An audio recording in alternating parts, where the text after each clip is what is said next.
रामाने ज्या मशालीने लंका जाळली होती ती मशाल आज आमच्या हातात आहे. नमस्कार मित्रांनो, मी मराठी माणूस प्रदीप. रामरक्षा वाचन पठण उद्धव साहेबांनी, संजय राऊत आणि हे सगळी शिवसेनेने उभाटा गटाने केलं आणि दाखवून दिलं की आम्ही प्रभू श्रीरामांच्या रक्षणासाठी ही रामरक्षा वाचतोय आणि त्यातून आम्ही प्रभू श्रीरामांचं रक्षण करतोय. राम मंदिरामध्ये जी काही चोरी झाली त्या चोरीचा विरोध सगळ्या देशभरातून होतोय. सगळ्या गोष्टी किती चुकीच्या आहेत. निश्चित ज्या भक्तांच्या भावनेशी ही लोक हरामखोर खेळली त्यांना तर मला असं वाटतं फाशीच्या याच्यावरती चढवलं पाहिजे असल्या हरामखोरांना आणि कुठेतरी सरकारने इकडे लक्ष दिलंच पाहिजे. पण त्याच्यावरून जे काही राजकारण केलं जाते त्या सगळ्या गोष्टीतून जे काही प्रभू श्रीरामांना टार्गेट केलं जाते ना आणि त्याची ती प्रतिमा कमी करण्याचं, प्रतिमा मलिन करण्याचं काम जे केलं जाते ना, म्हणजे कारण अयोध्येमध्ये बघा चोरी झाली. अयोध्येमध्ये करणारे ते 10-15 काय असतील त्यांनी चोरी केली, त्या मानसिकतेची ती लोक असतील. पण त्याच्या सोबत जे काही साक्षात देवाला आणून ठेवलं जाते ना किंवा ते जे कंपॅरिझन केलं जाते या गोष्टी फार महत्वाच्या आहेत किंवा या गोष्टी अत्यंत चुकीच्या आहेत. त्या गोष्टी महत्वाच्या याच्यासाठी आहेत की तिकडे लक्ष देणं फार महत्वाचं आहे. जर आपण लक्ष दिलं नाही तर ही लोक असं हे करत बसतील किंवा असं सांगत बसतील की बघा हिंदूमध्ये किती पाखंडीपणा चालू आहे. प्रत्येक धर्मामध्ये, मी तुम्हाला परवाही म्हटलं, प्रत्येक धर्मामध्ये, प्रत्येक धर्मस्थळांमध्ये या असल्या गोष्टी होतातच. एखाद दुसरा कोणीतरी नालायक निघतो आणि त्यातून संपूर्ण त्या सिस्टमला, पूर्ण त्या धर्माला, पूर्ण त्या एका ईश्वरी आस्थेला सगळ्या ठेच लागून जाते. आणि याच पद्धतीची गोष्ट राम मंदिरामध्ये घडली. कुठल्या अख्ख्या हिंदूंना वाटत नाही की झालं ते योग्य. जर नाही, कुणालाच वाटणार नाही, निश्चित वाटणार नाही. प्रत्येकाला वाटतं की चुकीचं झालं म्हणून त्यांना ते जे शिक्षा व्हायची ते होणार, निश्चित होणार.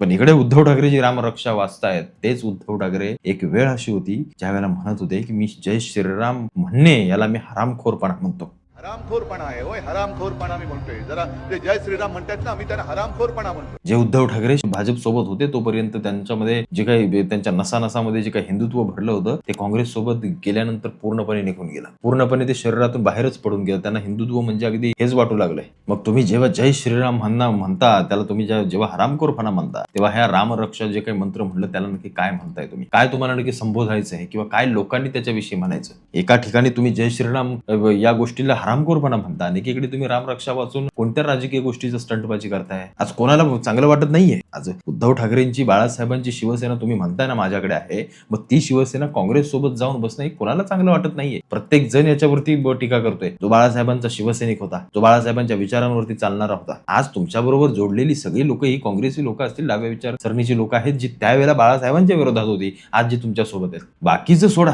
पण आपल्या बापाला एखादी स्त्री जेव्हा असं काहीतरी म्हणते, सुषमा अंधारे जेव्हा आपल्या बापाला असं हिनवते, झालेल्या बाळासाहेब ठाकरेंच्या हातात म्हणजे 80-85 वर्षाच्या म्हातारीच्या हातात तलवार देऊन काय उपयोग होणार आहे? हात थरथर करायला लागला. त्या सुषमा अंधारे तुमच्या पक्षामध्ये नेत्या होतात. याचा अर्थ तुम्ही एक मुलगा म्हणून एकदा थोडासा विचार करा की ज्या बाईनं आपल्या बापाला हिनवलं, आपल्या बापाची म्हणजे हिंमत नव्हती बाळासाहेबांना असं कोणी बोलण्याची, ती बाई आज तुमच्या पक्षामध्ये येऊन नेत्या होते. हाच का तुमचा स्वाभिमान? हा एक साधा प्रश्न आहे माझा, एक साधा प्रश्न आहे. जी बाई हिंदू देवदेवतांविषयी इतकी खाणेरडी वल्गनात्मक सगळ्या गोष्टी बोलते, मी बाळासाहेब असते तर मला असं वाटतं तिला कडेलोटच झाला असता तिचा. एक साधा विचार करा. मी काही सारखा उद्धव साहेबांच्या काही विरोध करण्याची गोष्ट नाहीये, पण जे तर आहे किंवा जे मला असं वाटतं बोललं पाहिजे ते बोललंच पाहिजे. जे चूक आहे ते चूकच आहे. जे दिसतंय लोकांना, जे आपल्याला सर्वांना दिसतंय, ज्या दिवशी भाजपमधून तुम्ही बाहेर पडलात ना त्या दिवशी तुम्ही विरोधात जरी उभे राहिला असतात ना एकटे, तर आजच्या घडीला महाराष्ट्रानं भरभरून सत्ता तुमच्या पदरात टाकली असती. हे लक्षात ठेवा, निश्चित टाकली असती. पण ज्या वेळेला तुम्ही काँग्रेस सोबत गेला त्याच दिवशी सगळ्या गोष्टी संपल्या. त्याच्यानंतर जे काही पक्षामध्ये यायला लागले हळूहळू हे सगळे चेले चपाटे आणि हे संजय राऊत ज्याला हळूहळू घेऊन येत होते ना सगळे, आता हे कोण आणून ठेवले या पक्षामध्ये नेत्या बित्या,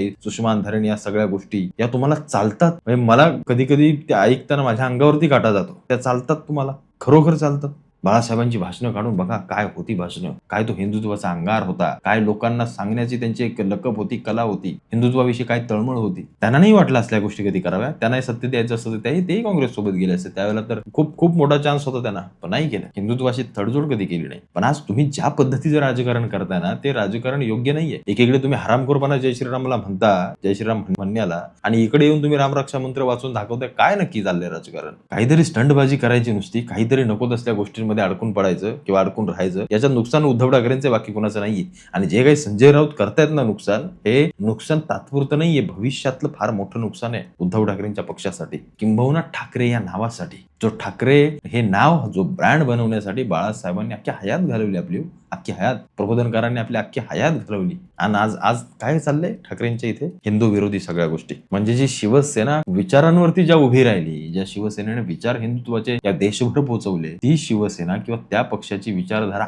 आजच्या घडीला कसली आहे? जर तुम्ही म्हणताय की हाच पक्ष आमचा खरा आहे म्हणून, याचा एकदा विचार करा, एकदा थोडासा विचार करा. मग त्या नवनीत राणा ज्या काही हनुमान चालीसा वगैरे वाचत होत्या तेव्हा तुम्हाला का दुखलं? जेव्हा ते बाकी सगळ्या गोष्टी होत होत्या, कंगना रनौतचं वगैरे या सगळे प्रकरण जेव्हा घडलं तेव्हा तुम्हाला का दुखत होतं? आणि आज मग तुम्ही रामरक्षा मंत्र कशा काय म्हणू शकता? जर तुम्ही हिंदू विरोधी आहात ना, तुम्हाला पटत नाही ना या गोष्टी, हरामखोरपणा वाटतो ना, मग तुम्ही आज रामरक्षा मंत्र कशाला वाचताय? तुम्ही जर भारतीय जनता पार्टीला म्हणता ना की तुम्ही प्रभू श्रीरामांच्या नावावरती राजकारण करता, मग तुम्ही काल काय केलं? जे तुम्ही काल जे काही मुंबईमध्ये जे काही आंदोलन केलं किंवा जे काही तुम्ही रामरक्षा मंत्र वाचण्याचा जो काही हे केला, ते नक्की कुठली स्टंटबाजी होती? ते तुम्ही एखाद्या मंदिरामध्ये देवाच्या पुढे बसून वाचू शकला असता. पण या सगळ्या गोष्टीतून आता राजकारण हळूहळू स्पष्ट व्हायला लागलंय की प्रभू श्रीरामांच्या नावाशिवाय किंवा या सगळ्या गोष्टींशिवाय काही नाहीये या देशामध्ये. तरी राजकारण होऊच शकत नाही, निश्चित होऊ शकत नाही. आणि ते काल सिद्ध झालं आणि ते उद्धव ठाकरेंनी सिद्ध करून दाखवलं. बाकी तुम्हाला काय वाटतं या सगळ्या प्रकरणाविषयी मला आवर्जून कळवा.